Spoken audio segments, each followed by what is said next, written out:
Good evening again. ഇന്ന് നമ്മളിവിടെ 2 കാര്യങ്ങളാണ് ലോഞ്ച് ചെയ്തത്. ജസ്റ്റ് ഒരു വീഡിയോ ലോഞ്ചിലൂടെ നമ്മളത് കണ്ടുപോയി. അപ്പോൾ അതിനെ കുറച്ച് ഒന്നും കൂടി ഡീറ്റെയിൽ ചെയ്യാന്നുള്ളതാണ് അഗൈൻ നമ്മളിവിടെ സംസാരിക്കാൻ ഉദ്ദേശിക്കുന്നത്. So first one is rack Angel network എന്നുള്ളതാണ്. റാക്ക് ഏഞ്ചൽ നെറ്റ്വർക്ക് എന്ന് പറയുന്നത് ഒരു കമ്മ്യൂണിറ്റി തുടങ്ങുക, ഒരു കൂട്ടായ്മ തുടങ്ങുക എന്ന് പറയുമ്പോൾ നമുക്കൊക്കെ ഒരുപാട് കൂട്ടായ്മകൾ ഉണ്ടാവില്ലേ? നമ്മുടെ നാട്ടിലൊക്കെ നാട്ടിൽ ക്ലബ്ബുകൾ ഉണ്ടാവും, സൗഹൃദ കൂട്ടായ്മകൾ ഉണ്ടാവും, അല്ലെങ്കിൽ നമ്മളുടെ കുടുംബ കൂട്ടായ്മകൾ ഉണ്ടാവും, നമ്മളെ ഫാമിലി ആയിട്ടുള്ള ആൾക്കാരുണ്ടാവും. അങ്ങനെ പല രീതിയിലുള്ള കൂട്ടായ്മകളിൽ ഏതെങ്കിലും തരത്തിലുള്ള കൂട്ടായ്മകളിൽ പാർട്ടായിട്ടുള്ള ആളുകളായിരിക്കും നമ്മളൊക്കെ, റൈറ്റ്? ഈ കൂട്ടായ്മകൾക്കൊക്കെ ഒരു പർപ്പസ് ഉണ്ട്, ഒരു വിഷൻ ഉണ്ട്, ഒരു മിഷൻ ഉണ്ട്, അല്ലെങ്കിൽ അവർക്ക് കൃത്യമായ വാല്യൂസ് ഉണ്ട്. ഈ കൂട്ടായ്മകളുടെ ഒരു പ്രത്യേകത എന്ന് പറയുന്നത് പല കാര്യങ്ങളും ഒരാൾ ഉദ്ദേശത്തോട് കൂടിയിട്ട് ഇറങ്ങിക്കഴിഞ്ഞാൽ അയാൾക്ക് ഒറ്റക്ക് പോവാവുന്നതില്ല. നമ്മളെപ്പോഴും പറയും, ഒറ്റക്ക് ഒരാൾക്ക് പോകുന്ന സമയത്ത് വേഗത്തിൽ പോകാൻ വേണ്ടി പറ്റും. പക്ഷേ കൂടെ ഒരുപാട് ആൾക്കാരുണ്ടെന്നുണ്ടെങ്കിൽ അവർക്ക് ഒരുപാട് ദൂരം സഞ്ചരിക്കാൻ വേണ്ടിയിട്ട് പറ്റുമെന്ന്, റൈറ്റ്? സോ അത്തരത്തിലാണ് ഈ കൂട്ടായ്മകളൊക്കെ നമ്മൾ നോക്കിക്കാണുന്ന ഒരു വലിയ കാര്യം എന്ന് പറയുന്നത്. അപ്പോൾ വലിയൊരു ഇനീഷ്യേറ്റീവായിട്ട് ഇത് തുടങ്ങി വെച്ച് മുന്നോട്ട് കൊണ്ടുപോകാൻ വേണ്ടി പറ്റണം എന്നുള്ള പൂർണ്ണ ബോധ്യമുള്ളത് കൊണ്ടാണ് നമ്മൾ ഇത്തരത്തിലൊരു കമ്മ്യൂണിറ്റി ആയിട്ട്, ഒരു കൂട്ടായ്മയായിട്ട് നമ്മളെല്ലാവരും ഒരുമിച്ച് ചേർന്ന് ഇതിനെ മുന്നോട്ട് കൊണ്ടുപോകണം, ആ ഉത്തരവാദിത്തം നമ്മൾ ഓരോരുത്തരും എടുക്കണം എന്ന രീതിയിൽ തന്നെ നമ്മളിതിനെ ലോഞ്ച് ചെയ്യുന്നത്. കാരണം ഞാനൊരാൾ വിചാരിച്ചാൽ, അല്ലെങ്കിൽ ഞാൻ എൻ്റെ ഒരു സോഷ്യൽ മീഡിയയിലോ അല്ലെങ്കിൽ മറ്റു സംഗതികളിലോ ഫേസ്ബുക്കിലോ ഇൻസ്റ്റഗ്രാമിലോ കോണ്ടന്റ് വഴി കുറേ കാര്യങ്ങൾ പറഞ്ഞെന്ന് വിചാരിച്ചിട്ടോ അല്ലെങ്കിൽ മറ്റു കമ്പനികൾക്കെതിരെ സംസാരിച്ചാലൊന്നും ഇത് നടക്കാൻ പോകുന്നില്ല, അല്ലേ? നമുക്കൊരു തരത്തിലും ഒരു കമ്പനിയെയോ അല്ലെങ്കിൽ ഒരു ബിസിനസ്സിനെയോ നമുക്ക് അത്തരത്തിൽ പറയാനോ മറ്റൊന്നും പറ്റില്ല, അല്ല? അവിടെ സ്വാഭാവികമായിട്ടും നമ്മൾ ഒരുപാട് പേര് ഒരുമിച്ച് നിന്നാലാണ് നമ്മൾ ഉദ്ദേശിക്കുന്ന വലിയൊരു വിഷനിലോട്ട് നമുക്ക് എത്താൻ പറ്റുക. നമ്മുടെ വിഷനെ കുറിച്ച് പറയുകയാണെങ്കിൽ അഗെയിൻ ഞാൻ പറയാണ്, നമ്മുടെ നാട്ടിൽ ആൾക്കാർ, കേരളത്തിലെ ആൾക്കാർ പൈസ നഷ്ടപ്പെടുത്തുന്നത് ആൾക്കാർക്ക് അറിയാത്തതുകൊണ്ടല്ല. എന്തറിയാത്തതുകൊണ്ടല്ല, പല കാര്യങ്ങളും ഇത് ഓക്കെ കിട്ടാനും കിട്ടട്ടെ, അത്തരത്തിൽ പൈസ ഇടുന്ന ആൾക്കാരുണ്ടാവും. ഒരു 100 കോടി നെറ്റ് വർത്തുള്ള ഒരാൾക്ക് 10 ലക്ഷം രൂപ ഒരു ഇൻവെസ്റ്റ്മെൻറ്റ് ചെയ്യുന്നതിൽ കുഴപ്പമുണ്ടാവില്ല, അല്ലേ? പക്ഷേ അത്തരത്തിലുള്ള ആൾക്കാർ, ഒരു സെറ്റ് ഓഫ് ആൾക്കാരുണ്ട്. അവർക്ക് തീർച്ചയായിട്ടും ഒരു ഇൻവെസ്റ്റ്മെൻറ്റ് ഡിസിഷനൊക്കെ ചെയ്യുമ്പോൾ കൃത്യമായ കൺസൾട്ടൻസി ഉണ്ടാവും, അഡ്വൈസേഴ്സ് ഉണ്ടാവും, അഡ്വക്കേറ്റ്സ് ഉണ്ടാവും, CAs ഉണ്ടാവും, സെക്കൻഡ് ഒപ്പീനിയൻസ് ചോദിച്ചിട്ടായിരിക്കും അവരൊക്കെ ഇൻവെസ്റ്റ്മെൻറ്റ് ചെയ്യുന്നത്. ഇതല്ലാത്തൊരു പറ്റം ആൾക്കാരുണ്ട്, നമ്മളെ പോലെയുള്ള സാധാരണക്കാരുണ്ട്, റൈറ്റ്? അല്ലെങ്കിൽ നമ്മളുടെ കണക്ഷനിലുള്ള, നമ്മളുടെ സുഹൃത്തുക്കളായിട്ടുള്ള, നമ്മുടെ ഫാമിലിയിലുള്ള ആൾക്കാരുണ്ട്. നമ്മളൊക്കെ തീർച്ചയായിട്ടും ഒരു ഇൻവെസ്റ്റ്മെൻറ്റ് ഡിസിഷൻ എടുക്കുകയാണെങ്കിൽ ഒരു ബോധത്തോട് കൂടിയിട്ട് അല്ലെങ്കിൽ ഒരു സെക്കൻഡ് ഒപ്പീനിയനൊക്കെ ചോദിച്ചുകൊണ്ട് ഡിസിഷൻ എടുക്കുന്ന ആൾക്കാരാണ്. അതുകൊണ്ട് തന്നെയാണ് നിങ്ങളെല്ലാം ഓരോരുത്തരും ഇവിടെ ഇരിക്കുന്നത്, റൈറ്റ്? അപ്പോൾ ഇത്തരത്തിലുള്ള ആൾക്കാർക്ക് ഒരു അവയർനെസ്, എഡ്യൂക്കേഷൻ എന്തിനു വേണ്ടിയിട്ടാണ്? ഈ ഇൻവെസ്റ്റ്മെൻറ്റ് സ്കീമുകൾ അല്ലെങ്കിൽ എത്തരത്തിലുള്ള ഫൈനാൻഷ്യൽ ഇൻവോൾവ്മെൻ്റ് ഉള്ള ഏത് രീതിയിലുള്ള പ്ലാനുകളായിക്കോട്ടെ, ബിസിനസ്സുകളായിക്കോട്ടെ, ഇത്തരം സംഗതികളെല്ലാം നമ്മളെ നാട്ടിൽ നമ്മളുടെ വീട്ടുമുറ്റത്തടക്കം എത്തുന്നുണ്ട്. ഇവരിലോട്ട് നമ്മൾ നേരത്തെ പറഞ്ഞ പോലെ കോണ്ടന്റ് വഴിയോ അല്ലെങ്കിൽ ഡിജിറ്റലിയോ നമുക്ക് എത്തുന്നതിന് ലിമിറ്റേഷൻസ് ഉണ്ട്, റൈറ്റ്? നമ്മളൊരു തലക്ക് നിന്നിട്ട് കുറേ വീഡിയോകൾ ചെയ്തു എന്ന് വിചാരിച്ച് എല്ലാവരിലോട്ടും നമുക്ക് എത്താൻ പറ്റിക്കോളുന്നില്ല. അതായത് എത്താൻ പറ്റും, നമ്മളെപ്പോലെയുള്ള ഒരു ക്രൗഡിലോട്ട് എത്താൻ പറ്റും, ഇതിനെക്കുറിച്ചൊക്കെ പഠിക്കുന്ന, അറിയുന്ന, ബോധേഡായിട്ടുള്ള ആൾക്കാർ, അവെയ്ഡായിട്ടുള്ള ആൾക്കാരിലോട്ട്. സ്റ്റിൽ നമ്മളവിടെ മിസ് ഔട്ട് ചെയ്യുന്ന വലിയൊരു ക്രൗഡുണ്ട്. അവരുടെ ആ ഒരു വീക്കർ പോയിന്റിനെയാണ് ആര് ടാപ്പിംഗ് ചെയ്തുകൊണ്ടിരിക്കുന്നത്? നമ്മൾ നേരത്തെ സംസാരിച്ച ആൾക്കാർ ടാപ്പിംഗ് ചെയ്തുകൊണ്ടിരിക്കുന്നത്. ഇപ്പോൾ ഇന്നിവിടെ സംസാരിച്ച നമ്മളുടെ ഗസ്റ്റുകളൊക്കെ അവരുടെ ഓരോരുത്തരുടെയും എക്സ്പെർട്ടീസ് ഏരിയയെക്കുറിച്ചാണ് സംസാരിച്ചത്. അവരുടെ ബിസിനസ്സിൻ്റെ എക്സ്പീരിയൻസിനെ കുറിച്ചും അവരുടെ സ്ട്രഗിൾസിനെ കുറിച്ചും ഒക്കെ സംസാരിച്ചു. റിയൽ എസ്റ്റേറ്റിലായിക്കോട്ടെ, കൺസ്ട്രക്ഷനിലായിക്കോട്ടെ, അല്ലെങ്കിൽ മറ്റ് ഇൻഡസ്ട്രീസിലായിക്കോട്ടെ. ഓരോ ഇൻഡസ്ട്രീസിലും അതിൻ്റേതായ ലൂപ്പ് ഹോൾസ് ഉണ്ട്, അതിൻ്റേതായ അഡ്വാൻറ്റേജസ് ഉണ്ട്, അതിൻ്റേതായ എക്സ്പെർട്ടീസ് ഉണ്ട്, റൈറ്റ്? അതിനെ ലിവറേജ് ചെയ്യുന്നിടത്താണ് ക്യാഷ് ഫ്ലോ ഉള്ളത്, ക്യാഷ് ഫ്ലോ ഉള്ളിടത്താണ് റവന്യൂ ഉള്ളത്, റവന്യൂ ഉള്ളിടത്താണ് പ്രോഫിറ്റ് ഉള്ളത്. പ്രോഫിറ്റ് ഉണ്ടെങ്കിലേ അവിടെ എന്ത് ചെയ്യാൻ പറ്റുള്ളൂ, അതിന് പാർട്ട്ണർ ചെയ്തിട്ടുള്ള ഇൻവെസ്റ്റേഴ്സ് ആയിട്ടുള്ള ടീമായിട്ടുള്ള ഫൗണ്ടിങ് ടീമായിട്ടുള്ള എല്ലാവർക്കും അതിൻ്റെ ബെനിഫിറ്റ്സ് ഉണ്ടാവുള്ളൂ. ഇങ്ങനൊരു സിസ്റ്റം ഇവിടെ ഓൾറെഡി നല്ല രീതിയിൽ പോയിക്കൊണ്ടിരിക്കുന്നുണ്ട്. എന്നാൽ ഞാൻ നേരത്തെ പറഞ്ഞു വെച്ചു, നമ്മൾ എല്ലാവരുടെ അടുത്തും ഇൻവെസ്റ്റ് ചെയ്യണം. നിങ്ങളിങ്ങനെ പൈസ ഉണ്ടാക്കിയാൽ മാത്രം പോരാ, നിങ്ങൾ കുറച്ച് സേവിങ്സ് ഒക്കെ പ്രിപ്പയർ ചെയ്യണം, നിങ്ങൾ എവിടെയെങ്കിലൊക്കെ ഇൻവെസ്റ്റ് ചെയ്യണം, നിങ്ങളുടെ വെൽത്ത് ജനറേഷൻ ചെയ്യണം, ഷോർട്ട് ടേം ആയിട്ട് മൾട്ടിപ്പിൾ സോഴ്സ് ഓഫ് ഇൻകം നിങ്ങൾ ജനറേറ്റ് ചെയ്യണം എന്നൊക്കെ നമ്മൾ സംസാരിക്കുമ്പോൾ ഇവരുടെ മുന്നിൽ ഓക്കെ ഇൻവെസ്റ്റ് ചെയ്യണമെന്നൊരു ബോധം വരികയാണ്. എന്നാൽ അവിടെ നിങ്ങൾ റെസ്പോൺസിബിൾ ആയിട്ട് അല്ലെങ്കിൽ അവെയർഡ് ആയിട്ടാണ് നിങ്ങൾ ഇൻവെസ്റ്റ്മെൻറ്റ്സ് ചെയ്യേണ്ടത്. നിർബന്ധമായിട്ടും നിങ്ങൾ നോക്കേണ്ട കുറച്ച് കാര്യങ്ങളുണ്ട്. അതിലിപ്പോൾ ഏറ്റവും ചുരുക്ക എക്സാമ്പിൾ പറയുകയാണെങ്കിൽ ആദ്യത്തെ ഒരു പോയിന്റ്, എന്തിന് നിങ്ങൾ ഇൻവെസ്റ്റ് ചെയ്യണം എന്നുള്ളതാണ്. അല്ലേ, എന്തിനാണ് നമ്മൾ ഇൻവെസ്റ്റ് ചെയ്യുന്നത് എന്നൊരു ചോദ്യം ഉണ്ടാവും. അവിടെ ആദ്യം നമ്മൾ മനസ്സിലാക്കേണ്ട ഒരു കാര്യം, നമ്മളെ സംബന്ധിച്ചിടത്തോളം ഇന്നത്തെ കാലഘട്ടത്തിൽ എസ്പെഷ്യലി ഇന്നിപ്പോൾ നമ്മൾ കണ്ടുകൊണ്ടിരിക്കുന്ന പല സ്ട്രഗിൾസിലൂടെ നമ്മൾ കഴിഞ്ഞ ഒരു 6-7 വർഷത്തിൻ്റെ ഇടയ്ക്ക് കടന്നു പോയിട്ടുള്ള ആൾക്കാരാണ്. പലതരത്തിലുള്ള, അതായത് നമുക്ക് ഒരു 7 വർഷം മുന്നേ അങ്ങനെ ഒരു സംഭവം വരും എന്ന് പറഞ്ഞു കഴിഞ്ഞാൽ സമ്മതിക്കാൻ പറ്റാത്ത കാര്യങ്ങൾ വരെ നമുക്ക് വന്നു പോയി നമ്മൾ എക്സ്പീരിയൻസ് ചെയ്തൊന്ന് സർവൈവ് ചെയ്ത ആൾക്കാരാണ് നമ്മളൊക്കെ. അതുകൊണ്ട് തന്നെ അത്തരത്തിലുള്ള ഒരുപാട് ബുദ്ധിമുട്ടുകൾ നമുക്ക് ഇനിയും എക്സ്പെക്റ്റ് ചെയ്യാം. അപ്പം അങ്ങനെയൊക്കെ ഒരു സിറ്റുവേഷൻ വരുന്ന സമയത്ത് ഡൈവേഴ്സിഫൈഡ് ആയിട്ടുള്ള ഇൻകം സോഴ്സസ് അല്ലെങ്കിൽ സേവിങ്സ് അല്ലെങ്കിൽ ഇൻവെസ്റ്റ്മെൻറ്റ്സ് നമുക്ക് ഉണ്ടെങ്കിൽ നമുക്ക് നമ്മളുടെ ഫൈനാൻഷ്യൽ സ്റ്റെബിലിറ്റിയെ മെയിൻറ്റെയിൻ ചെയ്യാൻ വേണ്ടി പറ്റും. ഏറ്റവും ബേസ് ആയിട്ട് പറയുകയാണെങ്കിൽ നമുക്കൊരു അത്യാവശ്യ കാര്യം വരുന്ന സമയത്ത് അല്ലെങ്കിലും നമ്മളുടെ നിലവിലുള്ള സോഴ്സ് ഓഫ് ഇൻകത്തിന് എന്തെങ്കിലും ബുദ്ധിമുട്ട് പറ്റുന്ന സമയത്ത്, അല്ലെങ്കിൽ ലോങ് ടേമിലോട്ട് നമുക്ക് കോമ്പൗണ്ടിങ് ആയിട്ടുള്ള ഒരു അസറ്റ് നമുക്ക് ഹോൾഡ് ചെയ്യുന്നതിലോട്ട് ഒക്കെ നമുക്ക് ഈ പറഞ്ഞ ഇൻവെസ്റ്റ്മെൻറ്റ്സ് ചെയ്യണം എന്നുള്ളതാണ്. ഇനി നമുക്ക് എവിടെയൊക്കെ ഇൻവെസ്റ്റ് ചെയ്യാൻ നോക്കുന്ന സമയത്ത് ഒരുപാട് ഓപ്ഷൻസ് നമ്മളുടെ മുന്നിലുണ്ട്. റിയൽ എസ്റ്റേറ്റ് ഉണ്ട്, ഗോൾഡ് ഉണ്ട്, അതുപോലെ തന്നെ നമുക്ക് ബിസിനസ്സസ് ഉണ്ട്, സ്റ്റാർട്ടപ്സ് ഉണ്ട്, അങ്ങനെ പല രീതിയിലുള്ള ഓപ്ഷൻസ് നമുക്ക് അവിടെയുണ്ട്. അപ്പോൾ ഈ ഇത്തരത്തിലുള്ള ബിസിനസ് ഓപ്പർച്യൂണിറ്റികൾ, ഇത്തരത്തിലുള്ള ബിസിനസ് പ്ലാനുകൾ ഇവർ നമ്മളുടെ മുന്നിലോട്ട് വരുമ്പോൾ ഹൗ ടു ഇവാലുവേറ്റ്, ഇവരെ നമുക്ക് എങ്ങനെ ഇവാലുവേറ്റ് ചെയ്യാം? ഏറ്റവും ബേസ് ആയിട്ട് ലീസ്റ്റ് മിനിമം നമുക്കതിൻ്റെ ഒരു ചെക്ക് ലിസ്റ്റ് എങ്കിലും, ഒരു 4 ചോദ്യമെങ്കിലും ചോദിക്കാനുള്ള ബോധം നമുക്ക് ഉണ്ടായിരിക്കണം. അതുള്ള ആൾക്കാരാണ് നമ്മൾ ഇരിക്കുന്ന ആൾക്കാരൊക്കെ. അല്ലെങ്കിൽ നമ്മൾ അറ്റ്ലീസ്റ്റ് വേറൊരാളോട് ഒരു അഭിപ്രായമെങ്കിലും ചോദിച്ചിട്ടാണ് എന്ത് ചെയ്യുക, ഇത് ചെയ്യുക. റൈറ്റ്. ഇപ്പം നേരത്തെ ഫിറോസ് സംസാരിച്ചപ്പോഴാണെങ്കിലും സുലൈമാൻ സംസാരിച്ചപ്പോഴാണെങ്കിലും ഒക്കെ മെൻഷൻ ചെയ്യേണ്ടായി. ഇന്ന് നമ്മളിവിടെ തുടക്കമിടുന്നത് ഈ ഒരു ഇനീഷ്യേറ്റീവിൻ്റെ ഉദ്ദേശം എന്ന് പറയുന്നത്, നമ്മൾ നേരത്തെ ഞാൻ സംസാരിച്ച് തുടങ്ങുമ്പോൾ പറഞ്ഞ കേരളത്തിലെ ആൾക്കാരുടെ കയ്യിൽ പൈസ ഇല്ലാത്തതുകൊണ്ടല്ല അവർ പാവപ്പെട്ടവരായിട്ട് നിൽക്കുന്നത്. അവരുടെ പൈസ കൃത്യമായിട്ട് ബോധത്തോട് കൂടിയിട്ട് വെൽത്ത് ക്രിയേറ്റ് ചെയ്യാനും നമ്മൾ എക്കോണമിയിൽ തന്നെ നമ്മളുടെ നാട്ടിൽ തന്നെ അതിന് ബിസിനസ് ഡ്രൈവ് ചെയ്യാനും ഒക്കെ എത്തിക്കാൻ വേണ്ടിയിട്ട് നമുക്കുള്ള ഓപ്ഷൻസ് അവിടെ, അല്ലെങ്കിൽ അവിടെ ഉള്ള ഒരുപാട് പ്രോബ്ലംസിനെ നമ്മൾ അഡ്രസ്സ് ചെയ്യുമ്പോഴാണ് ഇതിന് നമുക്കൊരു ക്ലാരിറ്റി കിട്ടുന്നത്.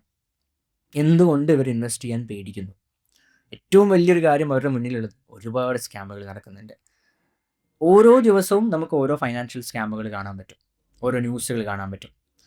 അപ്പോൾ ഇവിടെ നമ്മൾ മനസ്സിലാക്കേണ്ട ഒരു കാര്യം എന്ന് പറയുന്നത്, നമ്മളുടെ നാട്ടിലുള്ള ആളുകൾക്ക് ജോലി സാധ്യതകൾ ഉണ്ടാക്കാൻ, നമ്മുടെ നാട്ടിലുള്ള ആളുകൾക്ക് സംരംഭങ്ങൾ തുടങ്ങാൻ, നമ്മുടെ നാട്ടിലുള്ള ആളുകൾക്ക് വരുമാനം ഉണ്ടാക്കാൻ, നമ്മളുടെ സൊസൈറ്റിയിൽ ഇക്കണോമിക്കൽ ഗ്രോത്ത് കൊണ്ടുവരാൻ, അവിടെ സ്വാഭാവികമായിട്ടും ഒരു ഓൺടർപ്രണർ അല്ലെങ്കിൽ ഒരു ബിസിനസ് ഓണർ ഉണ്ടാവുമ്പോൾ, അങ്ങനെ ഒരു ബിസിനസ് ഉണ്ടാവുമ്പോൾ ആ ബിസിനസ്സിന് ചുറ്റിപ്പറ്റി നിൽക്കുന്ന ഒരുപാട് ആളുകൾക്ക് ബെനിഫിറ്റ്സ് കിട്ടുമ്പോൾ, അവരുടെ ഫാമിലിനെ എംപവർ ചെയ്യുമ്പോൾ, അവർക്ക് ബെറ്റർ എഡ്യൂക്കേഷൻ, ബെറ്റർ ഹോസ്പിറ്റാലിറ്റി കിട്ടുമ്പോൾ, ഈ ഒരു എമൗണ്ട് ഓഫ് മണി, ഈ ഒരു റവന്യൂ അല്ലെങ്കിൽ ഈ ഒരു ക്യാഷ് ഫ്ലോ നമ്മുടെ നാട്ടിൽ ത്രൈവ് ചെയ്യുമ്പോൾ, ഫ്ലോട്ട് ചെയ്യുമ്പോൾ, എഗെയിൻ ഞാൻ ആ ടേം യൂസ് ചെയ്യാണ്.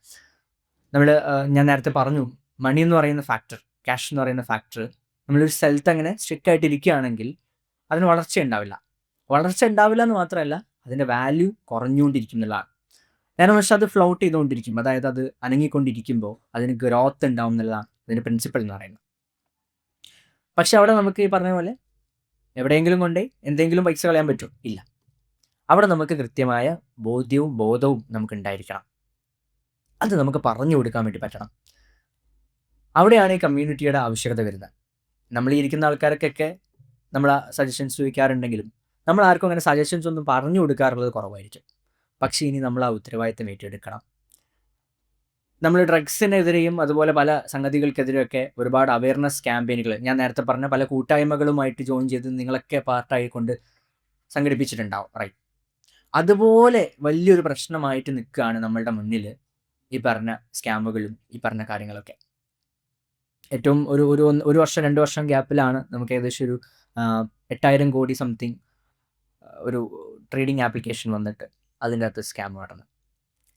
ആ ഒരു amount of money Russian based ആയിട്ടുള്ള ഒരു കമ്പനിയാണ് ലൂട്ട് ചെയ്തത്. ഫ്രം സൗത്ത് ഇന്ത്യ ഫോക്കസ്ഡ് ആയിട്ടാണ് അവർ ആ സ്കാം റൺ ചെയ്തത്. അതിൻ്റെ അകത്ത് ഇൻ ഡീറ്റെയിൽ ആയിട്ട് നോക്കുന്ന സമയത്ത് ഒരു സ്കൂളിൽ നിന്ന് ആ സ്കൂളിലെ എല്ലാ അധ്യാപകരും അത് ഇൻവെസ്റ്റ് ചെയ്തിട്ടുണ്ട്, അവരുടെ PF ഫണ്ട് ഉപയോഗിച്ചിട്ടും മറ്റുമൊക്കെ.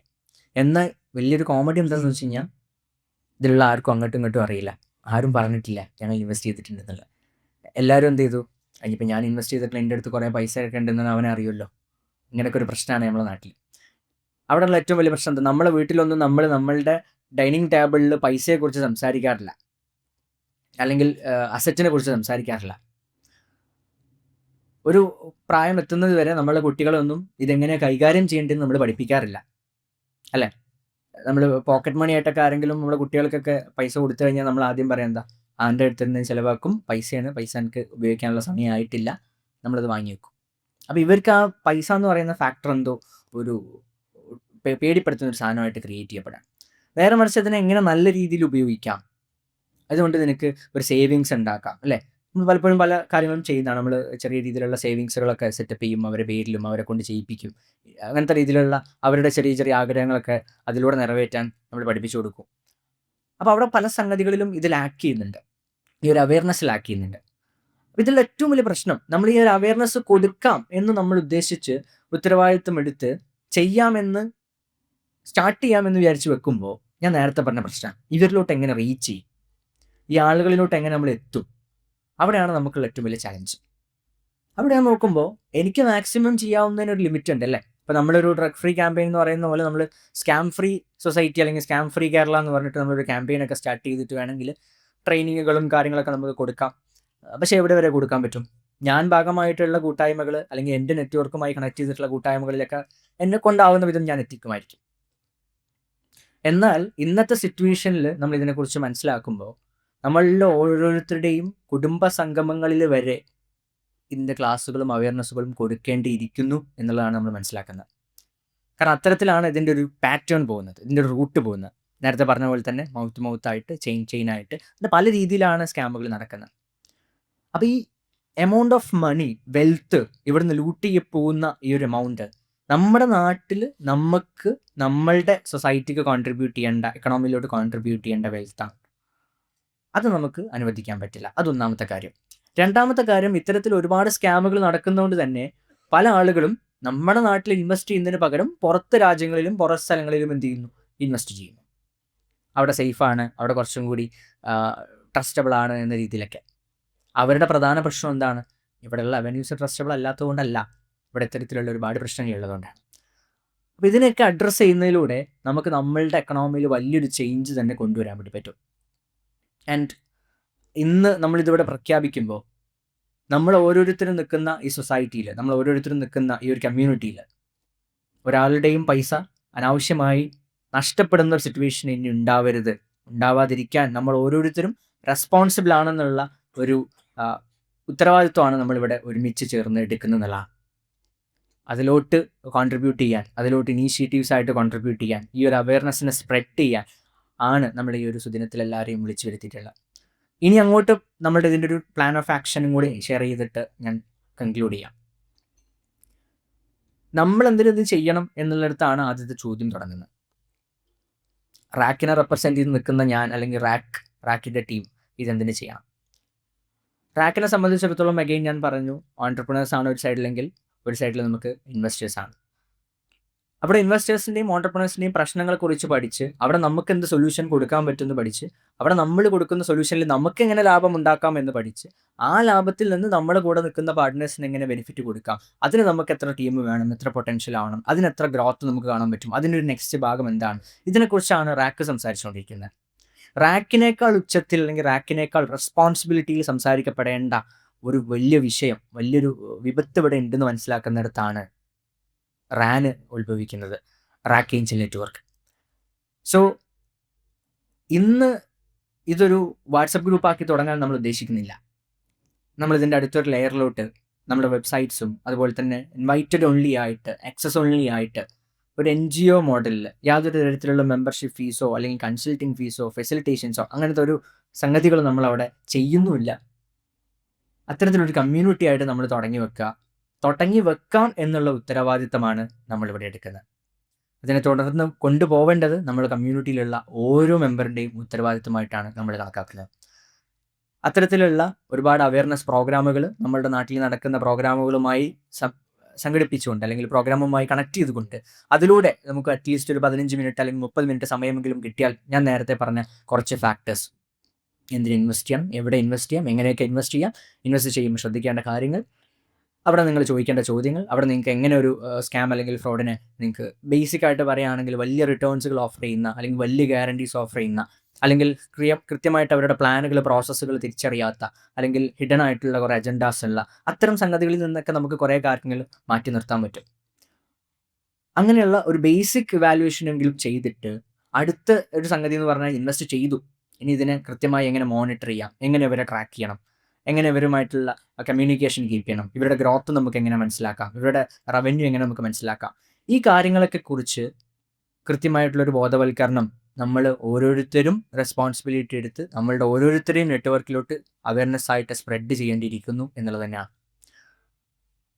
നമ്മൾ ഈ ക്യാമ്പയിൻ ഇനി അങ്ങോട്ട് ആദ്യം നമ്മൾ ചെയ്യാൻ ഉദ്ദേശിക്കുന്നത് ഇവിടെയുള്ള business communities, personality development communities, അത്തരത്തിലുള്ള ഒരുപാട് ആക്റ്റീവ് കമ്മ്യൂണിറ്റീസ് നമ്മുടെ നാട്ടിലുണ്ട്. അവരുടെ കൂടെ ചേർന്നുകൊണ്ട് നമ്മൾ ട്രെയിനിങ് പ്രോഗ്രാംസുകളായിട്ടും അവയർനെസ് പ്രോഗ്രാംസുകളുമായിട്ടും കൊണ്ടുപോകാൻ ഉദ്ദേശിക്കുന്നത്. അടുത്തൊരു കാര്യം എന്ന് പറയുന്നത് നമ്മളുടെ ഫാമിലി ഫങ്ഷൻസ്, അതുപോലെ തന്നെ ഗെറ്റ് ടുഗദേഴ്സ് അല്ലേ. ഒരുപാട് റിട്ടയർഡ് എംപ്ലോയീസിൻ്റെ ഗെറ്റ് ടുഗദറുകൾ ഉണ്ടാവാറുണ്ട്. പ്രായമുള്ള ആൾക്കാർ, ഒരു 10ാം ക്ലാസ് പഠിച്ച ആൾക്കാരുടെ ഒക്കെ ഗെറ്റ് ടുഗദർ ഉണ്ടാവാറുണ്ട്. ഇത്തരം പ്രോഗ്രാമുകളിലെല്ലാം ഒരു 15 മിനിറ്റ് സമയം നമ്മൾ മാറ്റിവെച്ചാൽ ഒരുപക്ഷെ കോടികളുടെ സ്കാമുകൾ നമുക്ക് തടയാൻ പറ്റും. കോടികളുടെ വരുമാനം നമ്മുടെ നാട്ടിലോട്ട് കൊണ്ടുവരാൻ വേണ്ടി പറ്റും. അതിനുള്ള ഉത്തരവാദിത്വമാണ് ഇന്നിവിടെ ഈ ഒരു ഈവനിങ്ങിൽ എടുത്തു വെച്ചിട്ടുള്ളത്. അപ്പോൾ ഇത്രയും വലിയൊരു ഇനീഷ്യേറ്റീവ് നമ്മൾ പുൾ ഓഫ് ചെയ്യുമ്പോൾ റാക്കിൻ്റെ റെസ്പോൺസിബിലിറ്റി അല്ലെങ്കിൽ എൻ്റെ റെസ്പോൺസിബിലിറ്റി എന്ന് പറയുന്നത് ഇൻവെസ്റ്റേഴ്സിനെ എംപവർ ചെയ്യുക, ഇൻവെസ്റ്റേഴ്സിനെ എഡ്യൂക്കേറ്റ് ചെയ്യുക, ഇൻവെസ്റ്റേഴ്സിന് അവയർനെസ് കൊടുക്കുക. അഗെയിൻ ഞാൻ പറയുകയാണ്, ഇൻവെസ്റ്റേഴ്സിനെ ഉണ്ടാക്കിയെടുക്കുക എന്നുള്ളതാണ്. ഒരു ഇൻവെസ്റ്റ്മെൻറ്റ്, ഒരു സ്ട്രക്ചേർഡ് ആയിട്ടുള്ള ഇൻവെസ്റ്റ്മെൻറ്റ്, സേഫ് ആൻഡ് സ്ട്രക്ചേർഡ് ആയിട്ടുള്ള ഇൻവെസ്റ്റ്മെൻറ്റ് കൾച്ചർ നമ്മുടെ നാട്ടിൽ ഡെവലപ്പ് ചെയ്ത് കൊണ്ടുവരിക എന്നുള്ളതും അതിനുള്ളൊരു അറ്റ്മോസ്ഫിയറും അതിനുള്ളൊരു എൻവയോൺമെൻറ്റും നമുക്ക് ഒരുക്കി കൊടുക്കാം എന്നുള്ളതുമാണ് എൻ്റെ റെസ്പോൺസിബിലിറ്റി. ഇത് ചെയ്യണം എന്നുള്ളത് എൻ്റെ നിർബന്ധമായിട്ടുള്ള ഒരു ആവശ്യമായിരുന്നു. എൻ്റെ അടുത്ത് ഒരുപാട് പേര് ചോദിച്ചിട്ടുണ്ടായി, ഇങ്ങനൊരു ഇവൻറ്റ് വെക്കുമ്പോൾ റാക്കാണല്ലോ, റാക്ക് ഓൾറെഡി നേരത്തെ സുലൈമാൻക്ക് പറഞ്ഞ പോലെ തന്നെ ഇൻവെസ്റ്റ്മെൻറ്റ് പിക്ചേഴ്സും കാര്യങ്ങളൊക്കെ ഇപ്പം നമ്മളുടെ ഇൻവെസ്റ്റേഴ്സ് ഇവിടെ ഇരിക്കുന്നുണ്ട്, നമ്മളുടെ കമ്പനിയുമായി അറിയാൻ ആഗ്രഹിക്കുന്ന ആൾക്കാർ ഇവിടെ ഇരിക്കുന്നുണ്ട്, ഒക്കെ ഉണ്ട്. റാക്കും ഇൻവെസ്റ്റ്മെൻറ്റ് എടുക്കുന്ന കമ്പനിയാണ്, റാക്കും ലാഭം കൊടുക്കുന്ന കമ്പനിയാണ്, റാക്കും ക്യാപിറ്റൽ ഗെയിൻ കൊടുക്കുന്ന കമ്പനിയാണ്. അപ്പോൾ സ്വാഭാവികമായിട്ടും നിങ്ങളിതിനെക്കുറിച്ച് സംസാരിക്കുമ്പോൾ ആൾക്കാർ നിങ്ങൾ ഇത് സംസാരിക്കുന്ന സമയത്ത് കൺഫ്യൂസ്ഡ് ആവില്ലേ, അല്ലെങ്കിൽ അത് നിങ്ങൾക്ക് ബാക്ക് ഫയർ ചെയ്യില്ലേ? ഇവൻ നമ്മുടെ ടീമിൻ്റെ ഇടയിൽ നിന്ന് തന്നെ പലരും എൻ്റെ അടുത്ത് ചോദിച്ചിട്ടുണ്ട്, അത് നമുക്കൊരു പ്രോബ്ലമായിട്ട് വരൂ എന്നൊക്കെ. അവിടെ ഞാൻ കൃത്യമായിട്ട് പറഞ്ഞു കൊടുത്തു, ഇതിനൊക്കെ കറക്റ്റായിട്ട് ബോധമുള്ള, ഇത് മനസ്സിലാക്കാൻ ഉള്ള എഫേർട്ട് ഇടാൻ താല്പര്യമുള്ള ആൾക്കാർ നമ്മുടെ കൂടെ കൂടിയാൽ മതി. കാരണം ആ ഉത്തരവാദിത്വം നമ്മുടേതാണ്. അതല്ലാതെ നമ്മളിത് ചെയ്തു കഴിഞ്ഞാൽ അതിലൊരു നമ്മളെന്താ പറയുക, റാഹത്തുണ്ടാവില്ല എന്ന് പറയില്ലേ, അത് പറഞ്ഞ പോലെ അതിനൊരു കൃത്യമായ ഒരു ഔട്ട്കം ഉണ്ടാവില്ല, അതൊരു വിൻ ഓൺ വിൻ ആവില്ല. അപ്പോൾ നമ്മൾ തന്നെയാണ് ഇത് ചെയ്യേണ്ട ആൾക്കാർ. നമ്മളങ്ങോട്ട് തുടങ്ങി വെക്കുക, കുറച്ച് കാര്യങ്ങളൊക്കെ നമ്മുടെ സൈഡിൽ നമ്മൾ ചെയ്യുക, എന്നിട്ടത് പിന്നെ അങ്ങ് നടന്നോളും. അത് നടക്കാനുള്ള രീതിയിലേക്ക് നമ്മൾ ഇതിനെ കൊണ്ടുപോകാം. നമ്മളിതിനൊരു സോഷ്യൽ ഇനീഷ്യേറ്റീവ് ആക്കി മുന്നോട്ട് കൊണ്ടുപോകാം എന്നുള്ളത് തന്നെയാണ് നമ്മൾ ഉദ്ദേശിക്കുന്നതും. ആൻഡ് ഇന്ന് ഈ ഒരു വേദിയിൽ വന്നെത്തിയിട്ടുള്ള ഓരോരുത്തരോടും ഞാൻ പറയാണ്, ഇന്ന് നമ്മൾ ഈ തുടങ്ങി വെച്ചിട്ടുള്ള സംഗതിന് നിങ്ങൾ തിരക്കണം. എന്തായി, നമ്മളന്ന് തുടങ്ങി വെച്ചിട്ടുണ്ടായിരുന്നല്ലോ, പിന്നെ നിങ്ങൾ എന്തായി, അതിൻ്റെ അപ്ഡേറ്റ് എന്തായി എന്നുള്ളത് ചോദിക്കണം. അവിടെയാണ് നമുക്കൊരു കോൺഫിഡൻസ് ഉണ്ടാവുക, നമുക്കിത് ചെയ്യാനുള്ളൊരു എനർജി ഉണ്ടാവുക, അവിടെയാണ് നമുക്കിതിൻ്റെ ആവശ്യകത മനസ്സിലാവുക. കാരണം നിങ്ങൾ ഇരിക്കുന്ന ഓരോരുത്തർക്കും എക്സ്പീരിയൻസുകൾ ഉണ്ടാവും, പല സ്കാമുകളിലും പല കാര്യങ്ങളിലും പൈസ നഷ്ടപ്പെട്ടു, അല്ലെങ്കിൽ നിങ്ങളുടെ സർക്കിളിൽ ആരെങ്കിലുമൊക്കെ തീർച്ചയായിട്ടും ഉണ്ടാവും. അപ്പോൾ അവിടെ നമ്മളുടെ ഒരു ഉത്തരവാദിത്തമാണ് എന്നുള്ളത് നമ്മൾ പൂർണ്ണ വിശ്വാസത്തോടെ നമ്മൾ ഓരോരുത്തരും, അഗെയിൻ ഞാൻ പറയുകയാണ്, നമ്മൾ ഓരോരുത്തരും ആ അവയർനെസ് സ്പ്രെഡ് ചെയ്യണം. അതിൽ കൃത്യമായ ബോധത്തോട് കൂടിയിട്ട്, റെസ്പോൺസിബിലിറ്റിയോട് കൂടിയിട്ട് കാര്യങ്ങൾ മുന്നോട്ട് പോകണം എന്നുള്ളതാണ്. സോ വൺസ് അഗെയിൻ ഇന്നത്തെ ഈ ഒരു ഈവനിങ്ങിൽ നമ്മൾ 2 ഉത്തരവാദിത്തങ്ങളും ഓൾറെഡി നമ്മൾ കംപ്ലീറ്റ് ചെയ്തു. നമ്മൾ ഗസ്റ്റുകൾ സംസാരിച്ചു, എന്നെക്കുറിച്ച് പറയുകയുണ്ടായി, എൻ്റെ കമ്പനീനെ കുറിച്ച് പറയുകയുണ്ടായി. അവരെ സംബന്ധിച്ചിടത്തോളം ഞാൻ ഇന്നിവിടെ ഇൻവൈറ്റ് ചെയ്തപ്പോൾ അവരിവിടെ എത്തിച്ചേരുന്നത് അവരുടെ ഒരുപാട് തിരക്കുകളിൽ നിന്ന് അവരുടെ ഏറ്റവും വാല്യുബിൾ ആയിട്ടുള്ള അസറ്റായിട്ടുള്ള ടൈം എനിക്ക് വേണ്ടി സ്പെൻഡ് ചെയ്യാൻ, നമുക്ക് വേണ്ടി സ്പെൻഡ് ചെയ്യാൻ തയ്യാറായിട്ടാണ്. ഈവൻ ഇന്ന് ഉച്ചവരെ ഞാൻ ഗസ്റ്റുകളുടെ അടുത്ത് എന്താണ് പരിപാടി എന്ന് കൃത്യമായിട്ട് പറഞ്ഞിട്ടുണ്ടായില്ല. കാരണം ഞാനും തിരക്കായിരുന്നു. ഞാനിന്ന് രാവിലെ 4 മണിക്കാണ് അവിടെ കോഴിക്കോട് എത്തുന്നത്. അപ്പോൾ ഞാൻ കുറച്ച് കൂടുതൽ സംസാരിക്കുന്നതിന്റെ കാരണം 1, 2 ഗസ്റ്റുകളുടെ സമയം കൂടി ഞാൻ കടമെടുത്തിട്ടുണ്ട്. അടുത്തൊരു കാര്യം, എനിക്കിതിന് കൃത്യമായ ഒരു ബോധ്യം നിങ്ങൾക്ക് എല്ലാവർക്കും കിട്ടണം എന്നുള്ളതുകൊണ്ടാണ്. ഞാനൊരു 2 മണി സമയത്താണ് ഐ തിങ്ക് ഫിറോസ് കാക്കും സമദ് കാക്കും അതുപോലെ തന്നെ സുലൈമാൻ കാക്കും ഒരു വോയിസ് ആയിട്ട് ഞാൻ അയക്കുന്നത്. എന്താണ് നമ്മളുടെ പ്രോഗ്രാമിൻ്റെ ഇന്നത്തെ അജണ്ട. അഗൈൻ താഴെ വന്നിട്ട് നമ്മൾ സംസാരിച്ച് കഴിയുമ്പോഴാണെങ്കിലും എല്ലാവരും ആ ഒരു എനർജിയോട് കൂടിയിട്ട് അതിനെ ഏറ്റെടുക്കാൻ തയ്യാറായിട്ടാണ് അവരെല്ലാവരും ഇവിടെ നിന്ന് വന്നിട്ടുള്ളത്. കാരണം ഓരോരുത്തരുടെയും റെസ്പോൺസിബിലിറ്റി ആണ് എന്നുള്ളത് തന്നെയാണ് അവരും നമ്മളെ അടുത്ത് സംസാരിക്കേണ്ടായത്, നമ്മളെ അടുത്ത് പറയേണ്ടായത്. അപ്പോൾ ഇന്ന് തുടങ്ങി വെച്ചിട്ടുള്ള ഇനീഷ്യേറ്റീവ് നമ്മളുടെ വൺ ഓഫ് ദ ഇനീഷ്യേറ്റീവാണ്. റാക്കിൻ്റെ സൈഡിൽ നിന്ന് ഉണ്ട്, അതുപോലെ തന്നെ RVC ഉണ്ട്. അങ്ങനെ മൾട്ടിപ്പിൾ ഇനീഷ്യേറ്റീവ്സ് നമ്മൾ പോയിക്കൊണ്ടിരിക്കുന്നുണ്ട്. അതിൻ്റെ ലോഞ്ചസ് ഓൾറെഡി കഴിഞ്ഞതും ലോഞ്ചസ് വരാനുള്ളതുണ്ട്. നമ്മളെ പ്രോസസ്സുകൾ പോയിക്കൊണ്ടിരിക്കുന്നുണ്ട്. സോ നമ്മൾ ഒരു സൈഡിൽ നമ്മൾക്ക് വേണ്ട ബെനിഫിറ്റ്സും നമുക്ക് വേണ്ട കാര്യങ്ങളും ബിൽഡ് ചെയ്ത് പോകുമ്പോൾ അതിൻ്റെ കൂടെ തന്നെ നമ്മളുടെ നാട്ടിൽ നമ്മൾ നിർബന്ധമായും ചെയ്യേണ്ട കുറച്ച് സോഷ്യൽ കമ്മിറ്റ്മെൻറ്റ്സ് ഉണ്ട്. നമ്മുടെ സൊസൈറ്റിക്ക് വേണ്ടി ചെയ്യേണ്ട കുറച്ച് സർവീസസ് ഉണ്ട്. അതിൻ്റെ ഭാഗമായിട്ടാണ് നമ്മളിതിനെ കാണുന്നത്. അതുകൊണ്ട് തന്നെയാണ് നമ്മളിതിൻ്റെ റെസ്പോൺസിബിലിറ്റി എടുത്ത് ഇതിൻ്റെ ഓണർഷിപ്പ് കൂടെ നമ്മളിവിടെ ക്ലെയിം ചെയ്യുന്നതിൻ്റെ റീസൺ എന്ന് പറയുന്നത്, ഇങ്ങനെ എല്ലാവർക്കും വന്നിരുന്ന് സംസാരിക്കാൻ പറ്റുമെന്ന് എനിക്കറിയില്ല. കാരണം എത്ര കമ്പനീസിൻ്റെ ആളുകൾക്ക് വന്നിരുന്ന് ഇത്ര സംഗതികൾ മുന്നോട്ട് കൊണ്ടുവരാൻ പറ്റും, സംസാരിക്കാൻ പറ്റും എന്നുള്ളത് നിങ്ങൾക്ക് ആലോചിച്ചാൽ മനസ്സിലാവും. അതുകൊണ്ട് തന്നെ ആ റെസ്പോൺസിബിലിറ്റി ഞാൻ എടുക്കുമ്പോൾ അത്തരത്തിലുള്ള ക്ലിയർ ആയിട്ടുള്ള ഇൻറ്റൻഷനോട് കൂടിയിട്ട് പാത്തോട് കൂടിയിട്ട് പോവണം എന്നുള്ള നിർബന്ധിതമായിട്ടുള്ള ഒരു ഉത്തരവാദിത്വം എന്നിൽ അടിച്ചേൽപ്പിക്കുക കൂടി ചെയ്യുകയാണ് ഞാനിതിലൂടെ. സോ നമ്മളുടെ ഈ ഒരു പ്രോഗ്രാമിലോട്ട് ഇന്ന് വന്നെത്തിയിട്ടുള്ള ആളുകൾക്കൊക്കെ നമ്മളെ പ്രോഗ്രാം എന്തിനാണെന്നും എന്തിനായിരുന്നു എന്നും കൃത്യമായ ബോധ്യമുണ്ടായിട്ടുണ്ടാവും. ഇനി നമുക്ക് അടുത്തതായിട്ട് നമ്മളുടെ നെറ്റ്വർക്കിംഗ് എന്നുള്ളൊരു ഓപ്പർച്യൂണിറ്റിയാണ് ഇവിടെ വരുന്നത്. ഇതിൽ നമ്മൾ വന്നിട്ടുള്ള ഓരോരുത്തരും പരിചയപ്പെട്ട് നമുക്കുള്ള ഭക്ഷണം ഒരുക്കിയിട്ടുണ്ട്. നമ്മൾ ഇന്ന് സംസാരിക്കേണ്ട കാര്യങ്ങളെന്ന് പറയുന്നത്, നമുക്കുള്ള എക്സ്പീരിയൻസുകൾ നിങ്ങൾക്ക് സംസാരിക്കാം, അല്ലെങ്കിൽ നമുക്കിതിൽ എന്ത് ചെയ്യാൻ പറ്റുന്നുള്ള കാര്യങ്ങൾ സംസാരിക്കാം. നിങ്ങൾക്ക് ഓരോരുത്തർക്കും നമ്മളുടെ ടീമിൻ്റെ അടുത്ത് സജഷൻസ് പറയാം. നിങ്ങൾ ഇന്ന കാര്യങ്ങളൊക്കെ ചെയ്യണം, ഇന്ന സ്ഥലത്തൊക്കെ നിങ്ങൾ ട്രെയിനിങ് കൊടുക്കണം, അല്ലെങ്കിൽ ഇന്ന അവയർനെസ്സുകൾ ചെയ്യാം. അത്തരത്തിൽ നിങ്ങളുടെ അഭിപ്രായങ്ങൾ രേഖപ്പെടുത്താം. നമ്മളുടെ ടീമൊക്കെ ഇവിടെ ആക്റ്റീവായിട്ടുണ്ട്. നിങ്ങളുടെ സജഷൻസും നിങ്ങളുടെ ഫീഡ്ബാക്സും കൂടി കിട്ടിയാലാണ് നമുക്കിത് വലിയൊരു മൂവ്മെൻ്റ് ആയിട്ട് മുന്നോട്ട് വെക്കാനും ഡ്രൈവ് ചെയ്യാനും വേണ്ടി പറ്റുക. സോ ഈ ഒരു വലിയ ഉത്തരവാദിത്വം എടുത്ത് തലയിൽ വെച്ചിട്ടാണ് ഞാൻ നിൽക്കുന്നത് ഇവിടെ. അപ്പോൾ നിങ്ങളുടെ എല്ലാവരുടെയും സപ്പോർട്ട് എൻ്റെ കൂടെ ഉണ്ടാവും എന്നുള്ള വിശ്വാസത്തോട് കൂടിയിട്ട് താങ്ക് യു ഓൾ.